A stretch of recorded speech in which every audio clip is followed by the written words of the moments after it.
more gray hairs in my head, I begin to realize that when I follow the shepherd, when I keep my eyes upon him, things are so much better for me.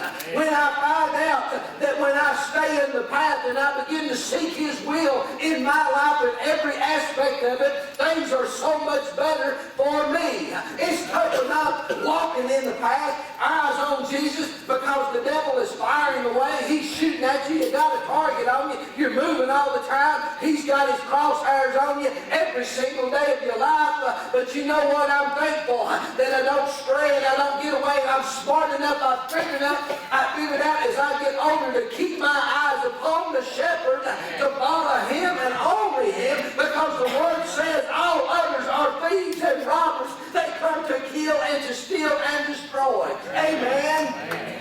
Well, glory. He says, I am the shepherd. I'm the door of the sheep.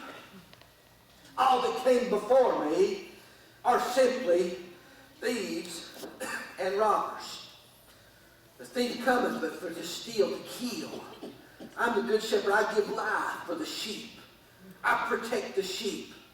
You know, he used this comparison here. In that day and time, it was very important that a shepherd look over the flock.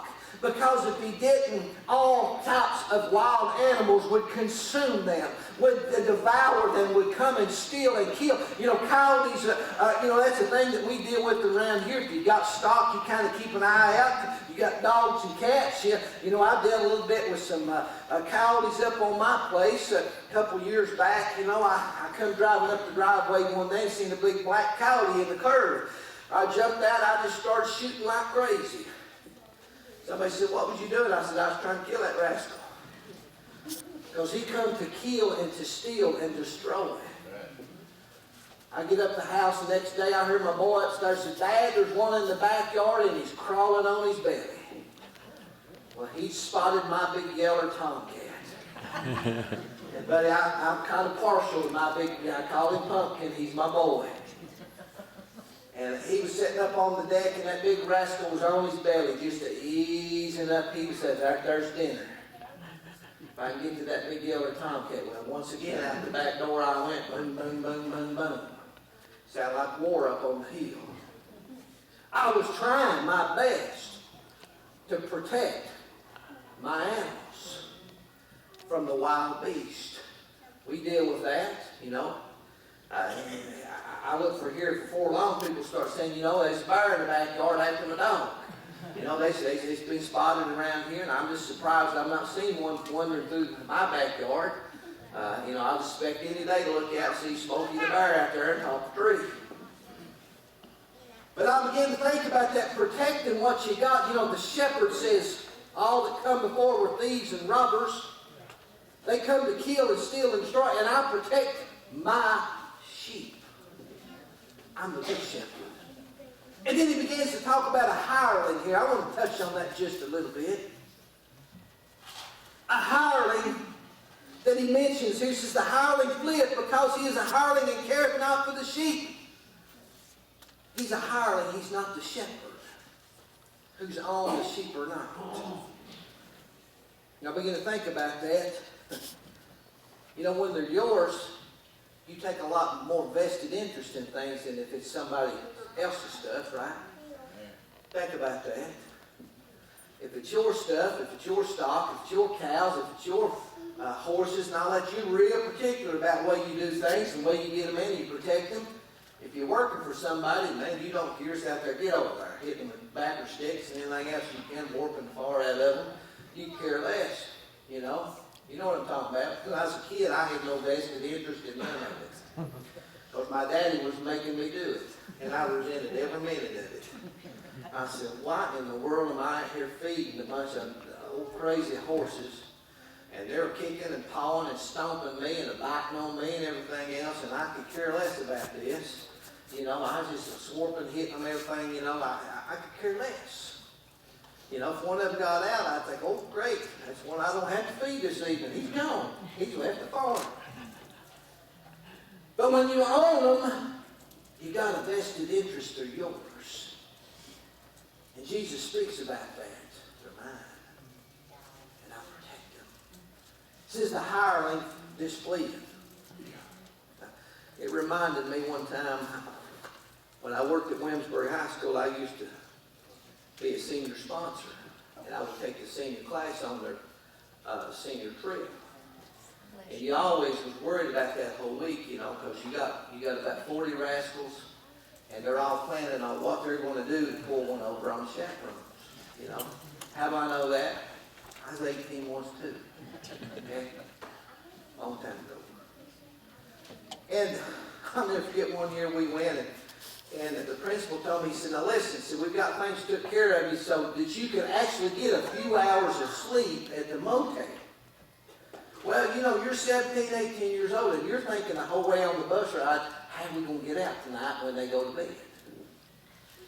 How are we going to sneak out and we're going to get in the meetings while the chaperones are asleep? You know, we tried to make them busy all day, wear them out.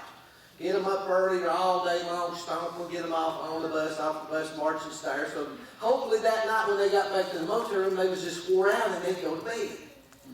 Oh, but no. It don't work that way. So one year we were up there, and my principal said, I've got it taken care of. We've hired some security that's going to monitor the hallways while you all sleep. Yeah. I said, well, that's a great idea. I said, that's wonderful. I'll actually, you know, I'll do the head count before, and I'll get everybody in their rooms, and then I'll go lay down and actually get a little rest because, I mean, that was nonstop. You worried to death, you know, the whole time. I was just stressed out. You asked my wife, I was just a wreck from the time we got on that bus till they got unloaded up here at 1000 Main Street, and they got in Mommy's car or their car. I was just worried to death, you know, something going on, you know. So they hired somebody. They had some hirelings to watch over the sheep. My sheep. And I went to my room and I lay down. Well, the next day, I'm riding down the road and we're in the bus, and a couple of kids say, hey, Mr. Mullins, let me show you something. I'm like, oh no, what have you done? I said, remember them guards y'all got, them security guys? I said, look at this picture we took of this guy. He's sound asleep. We took this right as we tiptoed by him. As we went out, I said, oh, don't tell me that. Don't tell me that. Don't tell me what you did. They said, oh, we had a fun time with him. He said, he went to sleep after about an hour, and he was sound asleep in that chair. Ain't that a nice picture of him? I said, yeah, it's just wonderful. The hireling, he didn't have a vested interest in it. You know what? He wasn't looking after the sheep too well. Another night, this was just a disaster of a trip. Of course, nobody got in trouble, and I didn't get fired when I got home, so I guess that's a success. Another night, we had another guy in a different town because we would stay in Washington, and we would go to New York, and we had different people that would come, and they were supposed to secure the hallway. Well, the next trip, the next city we were in, I get up the next morning, and guess where my guy's at? He's gone. And I don't know where he's at. Don't know how long he's been gone. The hireling had fled. He had fled. I don't know if the wolves came in the night, and he got scared and he ran off. I don't know what it was. But I thought to myself, oh my goodness, I wonder how long he's been gone. Did he stay out there just long enough for me to shut the door? And he went, see y'all, got my money. Because I would pay the guy. I had him a check, and I had to give him a check before, you know, they got there. He had his money. He might just cut a trail about an hour. That old guy's dead in there. We're just going, I gotta get home. I'm tired. This kid's be all right. The hireling fleeth when the wolf came, but the good shepherd didn't. The good shepherd is protecting all the way. He's there. Are you following the good shepherd? Are you wise enough, smart enough to be following the good shepherd? Are you watching? He says, I'm a good shepherd, and I know my sheep, and I am known of mine. Well, praise his name. As the Father knoweth me, even so I know the Father, and I lay down my life for the sheep. And other sheep I have with... I got to get on this just a second. And other sheep I have which are not of this fold, them also I must bring. And they shall hear my voice, and there shall be one fold and one shepherd. Other sheep that are not of this fold.